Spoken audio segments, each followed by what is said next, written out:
Então a gente está fazendo uma investigação a fundo para saber se o animal tem as mesmas doenças que a pessoa tem, considerando só os riscos de zoonose, né, que são as doenças que os animais podem transmitir para as pessoas. A gente tem uma parceria tanto com a Fundação de Ação Social, que é a FAS, quanto com o Consultório de Rua, que é um órgão de dentro da Secretaria Municipal de Saúde que trabalha só com pessoas em situação de rua. Então agora no Projeto Inverno, eles estão fazendo as abordagens durante o período da noite para levar essas pessoas para os abrigos. E nesse momento eu sou acionada para fazer a averiguagem dos animais, para identificar quem é animal de quem, se a gente já vai fazer as coletas nesse momento, e para direcionar como é que vai funcionar todo o esquema de estrutura dentro do abrigo.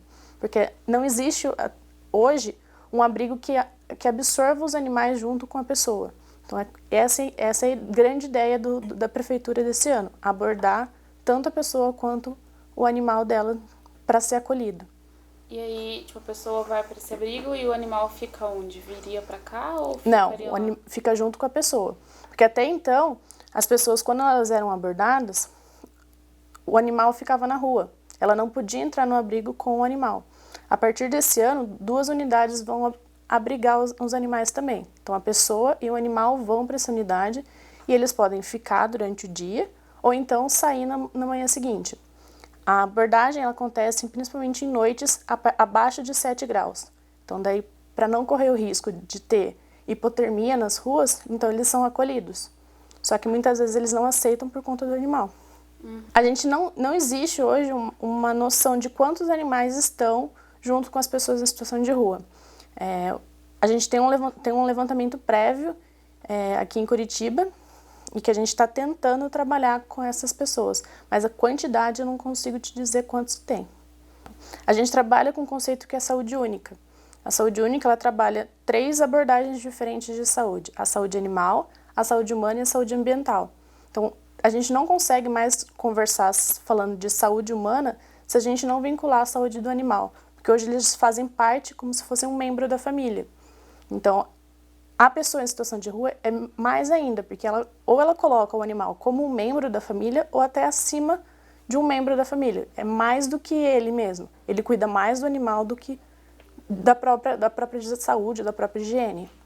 Para o meu mestrado, a gente vai trabalhar com 4 doenças: toxoplasmose, leishmaniose, leptospirose e doença de Chagas. Tá? Vinculado ao projeto, a gente vai fazer alguns outros patógenos, como micoplasma, bartonella, febre maculosa, para ver se os animais eles podem ser transmissores e albergar esses patógenos junto com eles, né? Então, agora, como o projeto Inverno ele funciona à noite, então, das 17 horas à meia-noite, a prefeitura faz abordagem nas ruas, principalmente no centro e na região do Bairro Novo, que são os grandes blocos onde tem a maior concentração de pessoas em situação de rua. Tá? Então, eles vão fazendo essas abordagens. A rede de proteção animal também está acionada. Então, quando eles têm uma pessoa com um animal, eles acionam a rede de proteção animal, que me aciona, e daí a gente faz toda a logística de busca e de apreensão desses animais. Tá? Não se assustem se quando começar a sair as notícias, começarem a falar da carrocinha. O mesmo carro que era utilizado para a carrocinha está sendo utilizado para fazer a abordagem e não a captura, mas o deslocamento desses animais. Então não é a carrocinha, os animais eles vão ficar junto com as pessoas em situação de rua. Eles, dentro desses abrigos, eles têm canis estruturados, então tem uma média de 5 a 6 canis por unidade, onde a gente vai abrigar os animais. Como a pessoa muitas vezes está acostumada a dormir com o animal, talvez a gente tenha algum problema de logística na hora de distribuir os animais. Mas, por enquanto, a gente ainda não tem uma experiência para te contar. Eu faço parte de um grupo de estudos e de um grupo de pesquisa que chama Medicina Veterinária do Coletivo. E a gente trabalha com animais em risco. Então, eu fiz a residência aqui na UFPR em 2014. E em 2014 eu tive a experiência com os moradores em situação de rua. A gente trabalha também com acumuladores de animais. Em 2014, teve uma senhora que levou um cachorro para a gente atender. Ela era de situação de rua e daí a gente cuidou do animal dela. E desde então a gente trabalha vinculado com o consultório na rua e com a abordagem da prefeitura, da fase da saúde. Então, daí com isso a gente criou a possibilidade de trabalhar com as zoonoses e com a saúde única junto com essa população, que é uma população super exposta.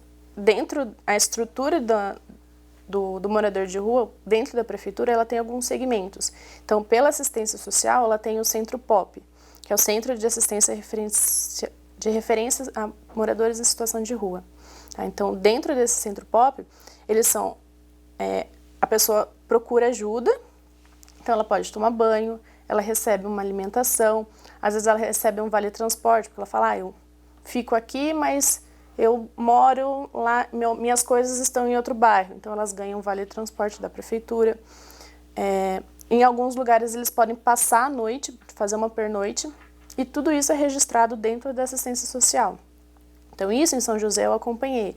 Lá eles têm uma unidade que funciona das 8 às 5, e depois desse horário eles fecham e não tem um abrigo durante a noite. Começou esse ano, então talvez mude um pouco a logística. Mas aí os animais ficavam ali ao redor. Como não tinha a hospedagem da pessoa, então não tinha problema de hospedagem do animal. Durante o dia, o animal circulava ali sem problema nenhum. E nessa população eu fui lá e coletei o sangue dos animais também. Então eu tenho já uma noção de como que está a situação em São José dos Pinhais e agora a gente veio para Curitiba. Semana passada eu fui para São Paulo e a gente acompanhou junto com uma ONG lá de São Paulo, que chama Moradores de Rua e Seus Cães. A gente fez eles fizeram um evento e a gente participou. Então a gente coletou o sangue também dos animais lá em São Paulo, para a gente ter uma noção de como que está o perfil e como que é a dimensão das doenças em grandes cidades de médio porte e de pequeno porte. É muito engraçado porque quando um veterinário vai trabalhar com a pessoa em situação de rua, eles são super abertos. Às vezes é mais fácil o veterinário conseguir o acesso à pessoa do que um assistente social, por conta do animal. Então, quando ele tem um animal, ele tem o vínculo com aquele animal. Então, ele protege o animal e o animal protege ele.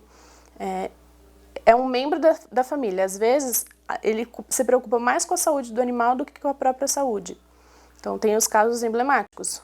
A pessoa tem uma mochila e dentro da mochila tem uma carteirinha de vacinação do animal. Então, o animal é vacinado e ele nunca foi no médico.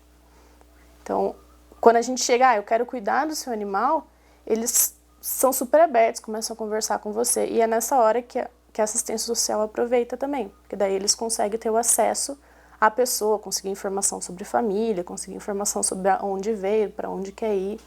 E é bem mais tranquilo de trabalhar. Então, eles são super abertos com a parte da veterinária. A pessoa que tem o animal, ela já tem que ser mais empática com a sociedade, porque ela precisa alimentar o animal, ela precisa, às vezes, de um cuidado. Se o animal é atropelado, ela precisa de um cuidado específico para aquele animal. Então, ela precisa criar vínculos com a sociedade ao redor. Porque quando a gente fala em pessoas em situação de rua, a gente fala de uma população isolada, uma população invisível, que a gente se preocupa ver ali, mas se alguém fosse lá e tirasse aquela pessoa dali, talvez seria melhor para ela. Tá? E quando a gente pensa no animal, o vínculo que eles têm na rua é muito mais forte.